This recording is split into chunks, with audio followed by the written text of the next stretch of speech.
Excellences, Mesdames et Messieurs, il m'est particulièrement agréable de présider en ce jour solennel du 5 octobre 2012 la traditionnelle fête des enseignants. En cette heureuse circonstance, permettez-moi de souhaiter à tous les enseignants du Cameroun une bonne fête.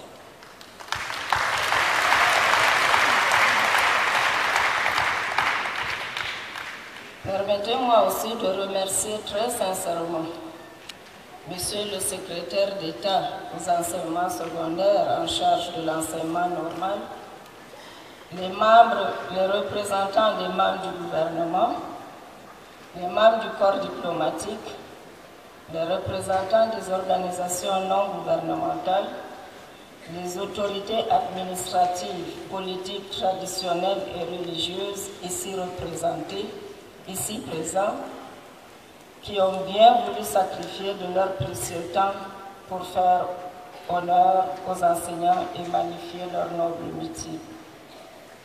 Mes remerciements s'adressent également à Madame la représentante et Monsieur le délégué du gouvernement auprès de la communauté urbaine de Yaoundé pour ces mots, ces chaleureux mots de bienvenue et davantage encore pour les paroles fort aimables qu'elle a bien voulu prononcer à notre endroit et à l'endroit des enseignants.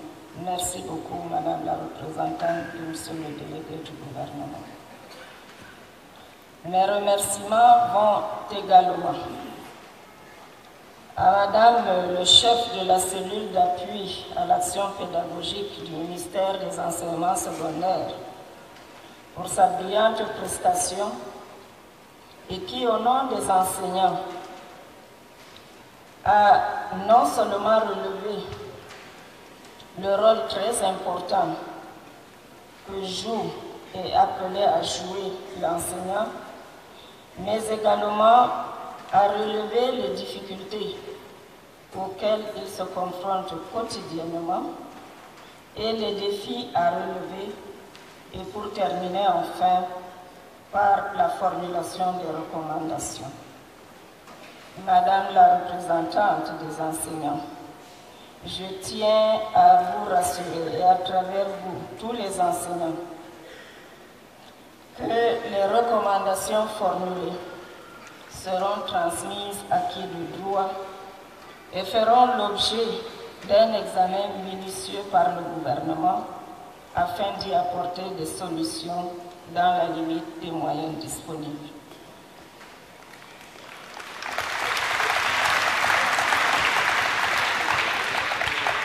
Comment ne pas remercier Monsieur le représentant résident de l'UNESCO pour l'Afrique centrale, qui a bien voulu nous gratifier de la lecture du message des dirigeants de l'UNESCO, du PNUD, de l'OIT et de l'International de l'éducation.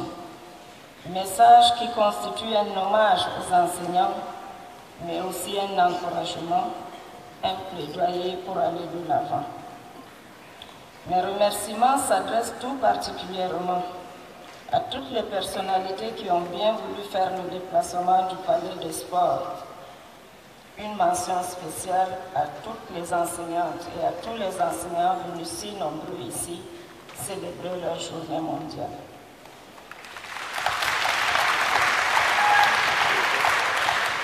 Enfin, j'adresse mes plus vifs et sincères remerciements à tous ceux qui, de près ou de loin, n'ont ménagé aucun effort dans l'animation des différentes activités qui ont meublé cette semaine internationale des enseignants. Il s'agit notamment des activités sportives, des séances de dépistage, de la table ronde, des journées portes ouvertes, de l'exposition des matériels didactiques et j'en passe. Mes remerciements les plus appuyés vont à l'endroit de Monsieur le ministre des Sports et de l'Éducation physique, qui a bien voulu prêter à cette célébration ce magnifique cadre du Palais des Sports de Yaoundé. Excellences, distingués invités, Mesdames et Messieurs, permettez-moi avant de poursuivre mon propos, de vous inviter à bien vouloir vous lever pour observer une minute de silence à la mémoire des enseignantes et des enseignants qui nous ont quittés au cours de cette année. Que leur âme repose en paix et puisse leur sacrifice inspirer et guider les générations futures et leur travail être magnifié.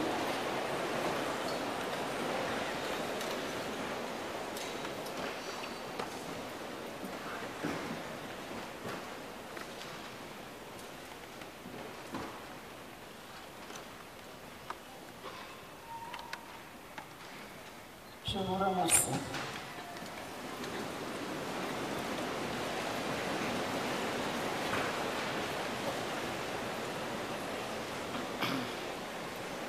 Que leur âme repose en paix et puisse leur sacrifice inspirer et guider les générations futures et leur travail être magnifié. Mesdames et messieurs les enseignants, mesdames et messieurs, cette fête nous concerne tous à plus d'un titre, car comment ne pas remercier et magnifier celui qui a fait de nous, vous autant que moi, ce que nous sommes.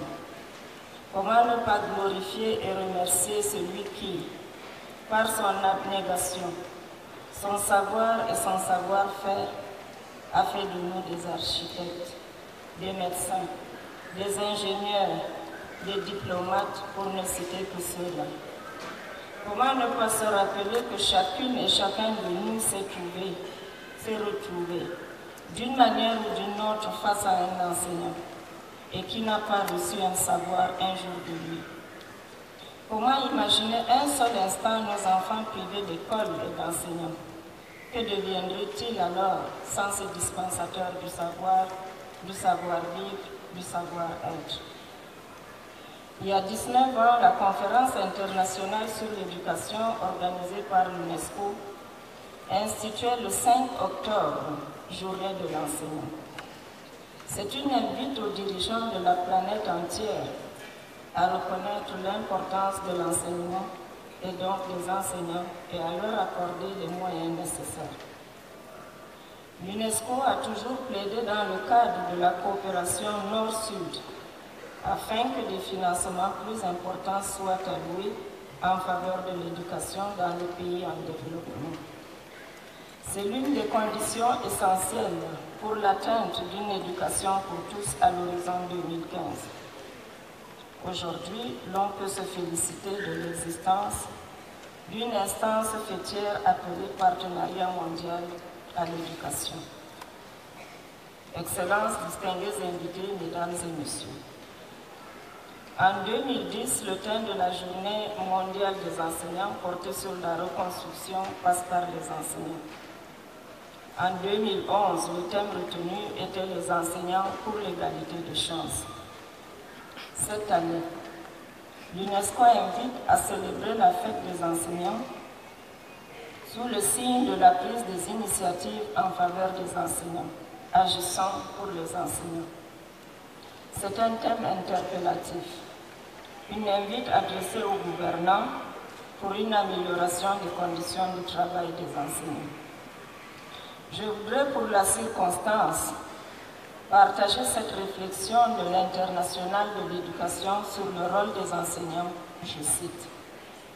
Sans les enseignants et les enseignantes, l'éducation ne remplirait pas le rôle qui lui est assigné, car enseigner ne signifie pas uniquement apprendre à l'élève une série de faits et nombres.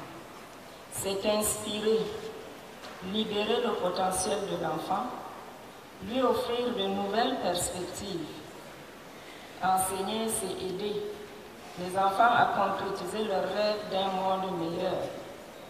Tout au long des différentes étapes de la scolarité, du jardin d'enfants à l'éducation supérieure, il faut des enseignantes et des enseignants qualifiés pour guider les élèves et les encourager à cultiver des valeurs fondamentales telles que la paix, la tolérance, l'égalité, le respect et la compréhension. Les enseignantes et les enseignants qualifiés aident les enfants, les jeunes et les adultes à devenir des citoyens critiques, responsables, capables d'agir sur le monde qui les entoure. Ils éveillent aussi leur sens du dialogue, et leur sentiment de confiance en eux et envers les autres. Les enseignantes et les enseignants constituent les piliers de l'éducation. Enseigner, c'est ouvrir les portes d'un monde meilleur. Fin de citation. Cela implique, mesdames et messieurs, la mise en cohérence de la reconnaissance du rôle primordial joué par les enseignants et la création conséquente en leur faveur des conditions de travail adéquates. On peut se féliciter dès lors qu'au Cameroun, ce thème ne soit pas un simple slogan. En effet, le gouvernement a, sous la très haute impulsion du président de la République, son Excellence M. Paul Biya, souscrit aux recommandations de l'UNESCO et de l'OIT relatives à la condition du personnel enseignant. C'est reconnaître l'importance pour notre pays à disposer d'enseignants qualifiés et motivés, gage de notre développement économique, social et culturel. À cet égard, plusieurs actions sont implémentées par le gouvernement de la République pour faire de cette vision de l'éducation une réalité concrète au Cameroun. Ainsi, dans le cadre de l'atteinte des objectifs du millénaire pour le développement, dont l'éducation pour tous à l'horizon 2015, le gouvernement a élaboré et validé la stratégie du secteur de l'éducation, endossée par les partenaires techniques et financiers du Cameroun en 2006. Cette stratégie, qui aujourd'hui est en pleine révision pour être arrimée aux exigences du DSE, prône entre autres l'élargissement de l'accès, l'amélioration de la qualité, le développement du partenariat avec le secteur privé, l'amélioration de la gouvernance, la parité grâce au développement de la scolarisation de la jeune fille. Ainsi, sur ces fonds propres de l'État, mais aussi grâce à la coopération bilatérale et multilatérale, ainsi qu'avec le concours du secteur privé, plusieurs investissements ont été réalisés. On peut citer l'augmentation constante de l'enveloppe allouée au secteur de l'éducation, l'effectivité de la gratuité de l'inscription à l'école primaire avec la mise en place des mesures d'accompagnement, notamment le paquet minimum et les frais de fonctionnement des écoles. La formation et le recrutement des milliers d'enseignants qualifiés pour améliorer la qualité de l'éducation pour l'ensemble du secteur éducatif. Les opérations spéciales de recrutement des personnels, notamment le recrutement de 25 000 jeunes diplômés, décidé par son Excellence M. Paul Biya, président de la République et chef de l'État, et dont a bénéficié l'ensemble du secteur éducatif. La création et l'ouverture de nombreux établissements scolaires, maternels, primaires, secondaires, universitaires et de formation professionnelle.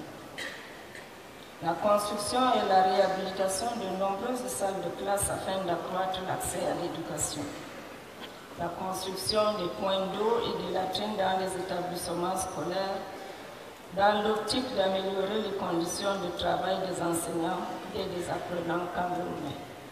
La mise en place des bibliothèques scolaires, d'importantes réformes réalisées ou en cours pour l'amélioration de notre système éducatif, la formation continue et le recyclage du personnel enseignant, la recherche de l'équité à travers la distribution des manuels et l'attribution des bourses scolaires aux élèves issus des zones d'éducation prioritaire, avec l'accent porté sur l'éducation de la jeune fille. L'instauration du goût de l'effort et l'esprit de saine émulation, grâce à la distribution des bourses d'excellence aux lauréats les plus méritants aux examens officiels. L'amélioration de l'offre d'éducation dans les zones d'éducation prioritaire en général et dans les zones rétrocédées de Bakassi et de Darak en particulier. La mise en œuvre des programmes de santé destinés aux élèves et aux enseignants, tels que l'éducation à la vie familiale, la protection contre le VIH-Sida, la lutte contre les helminthiases, le choléra, les affections bucco-dentaires, etc. l'intégration progressive des instituteurs contractuels et contractualisés. Un autre train de mesures visant à améliorer l'efficacité et l'efficience du travail des personnels enseignants a été décidé. C'est le cas de la construction des logements d'astreinte dans les zones d'accès difficiles, l'octroi des primes spéciales aux enseignants en poste dans les zones enclavées, l'assignation des salaires des enseignants dans les postes comptables les plus proches des lieux de travail avec le concours technique du ministère des Finances. Le démarrage du traitement automatique des avancements dans les sites pilotes du CIGIPES. Cette disposition évitera aux enseignants d'avoir à effectuer le déplacement de Yaoundé pour suivre leur dossier et leur permettra ainsi de se consacrer totalement à leur travail pour mieux asseoir l'éducation de qualité. De même, depuis le début de l'année 2012, sous la houlette de M. le Premier ministre, chef du gouvernement, un comité chargé d'examiner les revendications des enseignants en vue de trouver des solutions et d'apaiser le climat social a été mis en place. Les résultats des recommandations fortes issues des travaux de ce comité ont facilité la mise en œuvre progressive des avantages contenus dans le statut particulier des fonctionnaires des corps de l'éducation nationale. Ainsi, la prime de documentation et de recherche est servie aux enseignants, y compris ceux de l'éducation physique et sportive. L'octroi des palmes académiques est encore en étude. Il en va de même s'agissant du échelonnement indiciel. Comme on peut le constater, les efforts de l'État demeurent sans cesse croissants pour améliorer de façon significative les conditions de vie et de travail du personnel enseignant. Ces actions sont renforcées par les contributions de nos différents partenaires à l'éducation. Permettez-moi ici de relever pour m'en féliciter le choix porté sur notre pays pour porté sur notre pays par l'UNESCO, d'une part pour abriter le bureau régional de l'UNESCO qui couvrira 10 pays de l'Afrique, ainsi que le choix porté sur notre pays par l'Union africaine pour abriter l'université panafricaine et dont le siège est ici à Yaoundé et plus précisément à l'université de Soa. Autant d'opportunités, mesdames et messieurs, offertes à notre système éducatif et nos enseignants dans le seul but d'améliorer la qualité de l'éducation. Il me plaît également d'annoncer dans ce domaine le lancement par le bureau régional de l'UNESCO de Yaoundé ce jour, Journée mondiale des enseignants, du programme de formation des enseignants à travers la radio, dont la devise est « Agissons pour les enseignants ». Si la tradition veut qu'à chaque fête, les enseignants déposent la craie qui blanchit les blouses et le crayon rouge, symbole de sanction pour faire une rétrospective, évaluer le chemin parcouru et repenser leur noble métier, force est de reconnaître que beaucoup a été fait, mais beaucoup reste également à faire.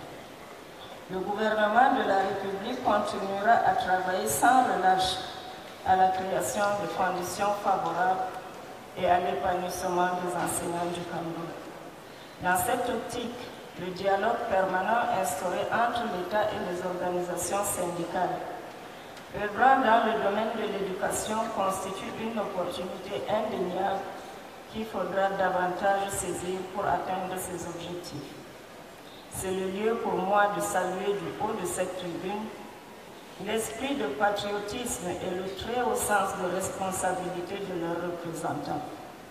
Cette disposition des uns et des autres au dialogue social a toujours permis, en évitant des attitudes passionnées et passionnelles, de garantir à nos enfants une éducation de qualité en préservant un climat social apaisé.